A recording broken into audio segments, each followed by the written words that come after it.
Bonsoir à tous, ravi de vous retrouver pour votre journal en français. Voici les principales actualités de ce mercredi. Dans la matinée du 11 juillet 2023, le ministère du Plan a organisé la 34e journée mondiale de la population sous le thème Autonomisation de l'égalité des genres qui s'est tenue au centre de coopération Cambodge-Corée situé au sein de l'Université royale de Phnom Penh. Cette journée a été présidée par son Excellence Chai Thon, ministre d'État et ministre du Plan. Dans son discours d'ouverture, son Excellence Chai Thon a salué chaleureusement la présence des invités nationaux, internationaux et étudiants qui ont participé à cette journée si importante. Le ministre d'État et ministre du Plan a rappelé que la première journée mondiale de la population a été organisée par le Conseil du Programme des Nations Unies en 1989. Cette journée vise à fournir une meilleure compréhension de la population mondiale. Les Nations Unies ont désigné le 11 juillet pour marquer la journée mondiale de la population en se concentrant sur une variété de sujets. Selon le ministre, le gouvernement royal du Cambodge, par l'intermédiaire du ministère du Plan, en collaboration avec le Fonds des Nations Unies pour la population, UNFPA, et d'autres institutions compétentes, célèbre chaque année la Journée mondiale de la population dans le but, premièrement, de commémorer et encourager le leadership de la fonction publique, les forces armées, les intellectuels, les étudiants et toutes les parties prenantes, ainsi que tous les citoyens, doivent poursuivre leurs efforts conjoints pour se concentrer et trouver des solutions appropriées aux problèmes de la population.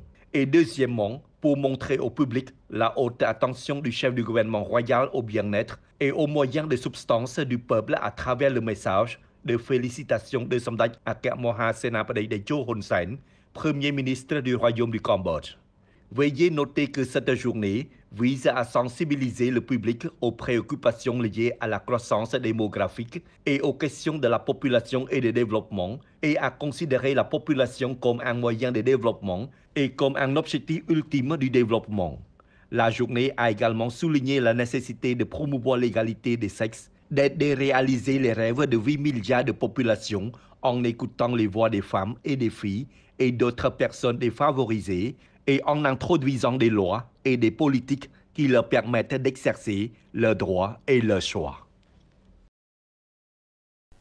Son Excellence Khieu Khanh Rat, ministre de l'Information, a le 11 juillet eu séparément un entretien avec M. Kong Ratana, responsable du marketing de la compagnie de lubrifiant Elizara Group, et son Excellence Saïwan Sereywood, sous-secrétaire d'État, ministère de l'Agriculture et président de la Khmer Eye Foundation.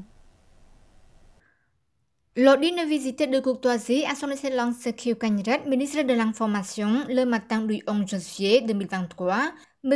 Kong Ratana, responsable du marketing de la compagnie de lubrifiant Elizara Group, a présenté le nouveau produit de lubrifiant Molygen de Liqui Moly au ministre à soutenir et à utiliser.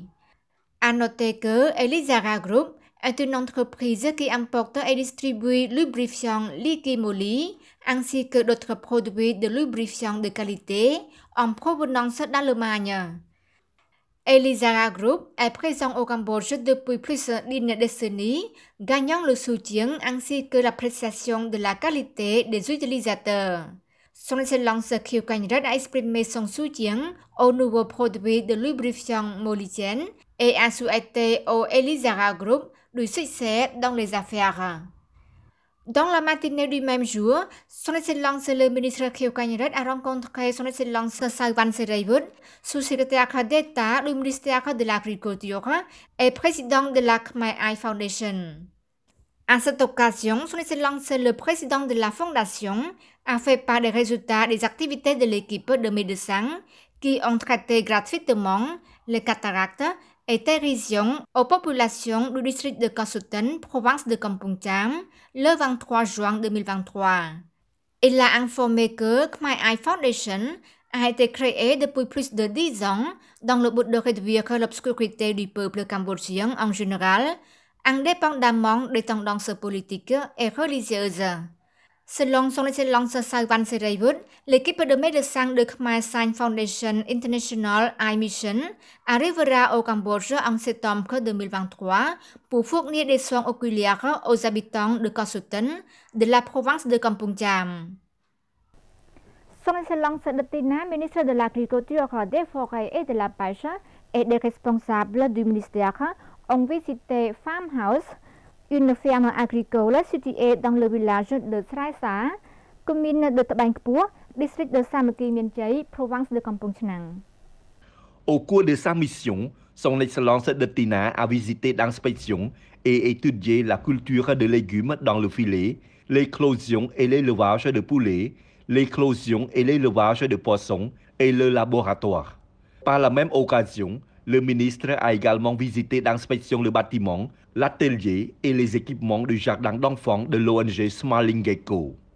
Après avoir écouté la présentation, le ministre a chargé le directeur de l'organisation et le propriétaire de la ferme de mener des études complémentaires pour utiliser le budget de manière ciblée et efficace, notamment en examinant la possibilité de passer à l'électricité d'État pour l'agriculture de nuit qui coûte seulement 480 riels par kWh et l'utilisation d'une pompe à eau solaire pendant la journée pour réduire les dépenses, l'efficacité et la durabilité économique. C'est la fin de notre journal. L'info revient demain sur notre chaîne TVK avec Jamran Susday. Un grand merci pour votre fidélité. Très belle soirée à tous.